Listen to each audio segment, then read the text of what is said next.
Welcome, people of the World Wide Web. So it is Cypher Sigma here, or Chris. This is another movie review. So it is Roofman, essentially the worst superhero name you could get. So yes, this is a film, 2 hours and 6 minutes long, which is based on a true story. You have Channing Tatum playing the main character of Jeffrey Manchester. You have Laffield Steinfeld as Steve, his kind of commander from when he was in the army. You have Kirsten Dunst as kind of the love interest as Lee Winscott. She has 2 young daughters that are featured in it. You have Ben Mendelsohn as Pastor Ron, a church that Jeffrey Manchester ends up attending. And then you have Peter Dinklage as Mitch and Imori Cohen as Otis, 2 employees from Toys R Us, where Jeffrey hides out. So this is based, as I said, on a true event of essentially a man who was exiled from or left the military, couldn't find a job, wanted to provide for his family, so he decided to rob 25 fast food joints. Gets caught by the police, escapes jail, and then manages to hide out for a long period when he's on the run in Toys R Us. And this is his story depicted in this. Features a few people from actually his real life as well, which is quite good to see. At the very end, it tells you a few little bits of what actually happened to Jeffrey after the events of this movie, because it's set in like the late 80s, early 90s. So I will put the spoiler warning up and we will get into it. So yes, so this movie starts as you have the main characters visiting his daughter's birthday party. Unfortunately, he wants a bike. He can only provide Meccano. They're at his mate's Steve's place. He essentially is down his luck. He has left the military. He does not have a job. He's struggling to provide. Now, obviously, I don't know. This more relates to people in America and the military and what you get and don't get and how your world is. It seems he's a very intelligent person, but a bit dumb in some retrospect, because obviously he commits crime rather than getting a job. I don't know the rhyme or reason. It doesn't really explain that. Essentially, he is the reason why he's at this party with his wife, because him and his wife, it seems to be separated. His wife they have a young daughter and then 2 twin boys.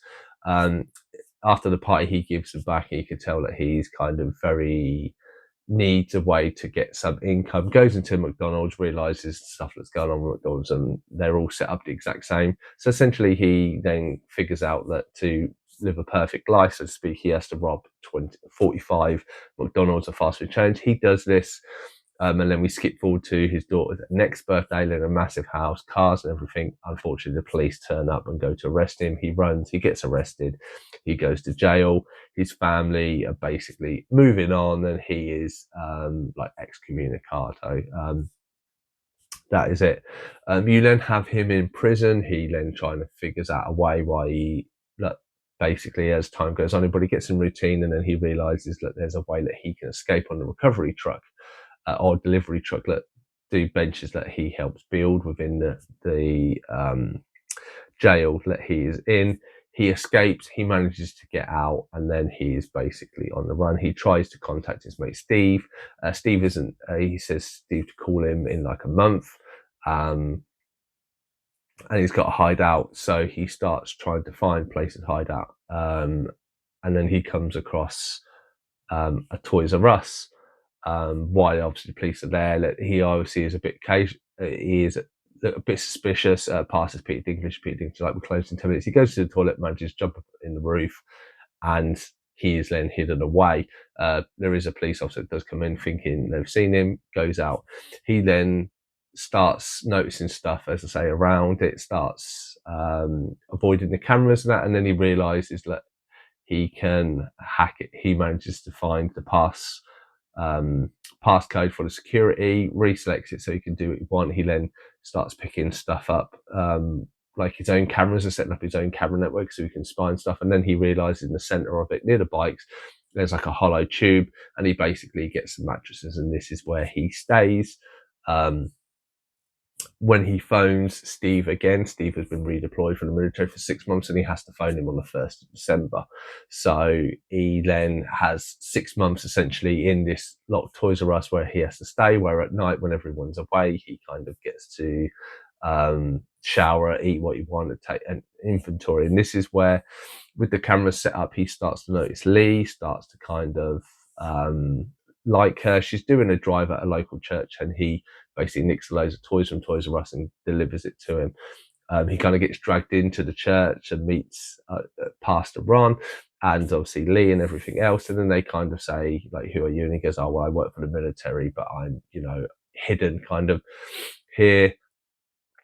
And then they invite him to his singles night. He turns up, he's the only guy. And then basically the night ends with him going on a date with Lee, and then them kind of form this relationship. And Lee's two daughters, one kind of warms him, one time doesn't not. In this, he's built this new persona. He is now John, not Jeff. And he's kind of building these connections with her and her family as time goes on. All the while knowing that there will come to a point where he will have to leave because he's technically on the run.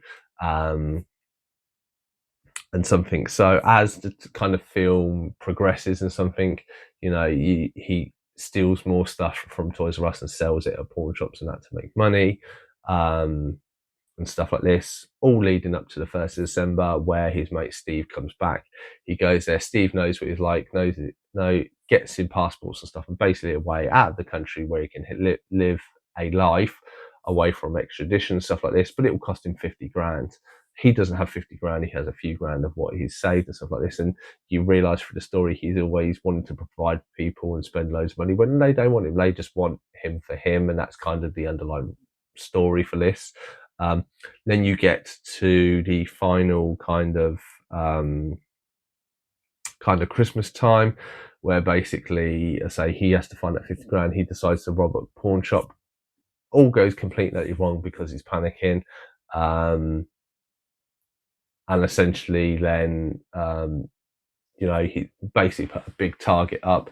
He basically goes to, during the pawn shop and stuff like this, he's also discovered within the Toys R Us, and they discover because he goes to rob the Toys R Us to get the money, because the pawn shop doesn't go that well, which Lee unfortunately sees him and realizes that he is the person committing the crime. She does stick up for him first, and then obviously tries to call him when he's on his way to the airport to basically leave, because obviously he got the money. He decides, changes his mind, goes back to the flat and is arrested by the police. This is when it is all uncovered of everything that's done, and then him and Lee meet in prison, and they kind of have a heart to heart, and then that is it. And then it kind of goes up, that is the story of Jeffrey Manchester, obviously. And then it has some of the people that were the real people in the film and stuff like this. Obviously, he says he's turned about, he's a new leaf when he's in prison. Channing Tatum's depicted him of, I've realised I've done wrong, this is it. But then obviously it tells afterwards he tries to escape jail twice again. And that he should get out, I think, in another 11 years, 2036, I think he's due for parole. Whether he'll get out, because obviously he's escaped from prison once already. But yeah, I did enjoy the movie. I rated it 5.6 out of 10. Very good chemistry with Kirsten Dunst and very good chemistry with Channing Tatum. I thought that was good. The family side of things. It's kind of the whole event, if you take it, it is essentially somebody who for some reason didn't get a job, I don't know, he never explains that, commits a load of crime, and then he's on the run. And even though he's kind of a good person, he's not, because he's done all this crime, and even though he's kind of seen as a good person, and he's called Roofman because he broke into all these buildings by the roof, he obviously does wrong things in life, whereas obviously, with his skills, I'm sure there is another way he could have got a job for someone, but it never really explains that. And obviously the mentality that he's always trying to provide for people, because that's kind of the situation, putting him realizing that they just want him for him, and he doesn't need to have possessions, don't necessarily make the man. Yeah, it kind of makes the film very somber as you go along. This happened, as I say, there's chemistry with him, because you like the family side, but he's going to get arrested and go to jail and stuff like this. He's on the run, he's going to leave, and it's hard to connect and want this and to thoroughly enjoy this movie when there is this impending cloud come in over the whole of the story. I say it was well acted and well done, and it is an interesting story to enjoy. But as I say, there is more to it. It isn't a happy story. A guy who decided to just steal stuff and not get a job, and because that's never explained, it's never like he has a condition or something that would do it.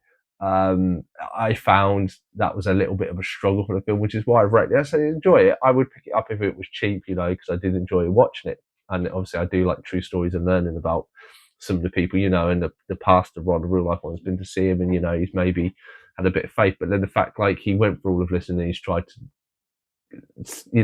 break out of jail twice more after this happens, there feels like there is something underlying, and it isn't like the most amazing story to translate to film. But anyway, that has been Roofman. Have you seen this movie? Let me know your thoughts and feelings in the comments down below. I've been Signal Screen Time. Hit that subscribe button if you've not. Otherwise, I'll see you in the next time.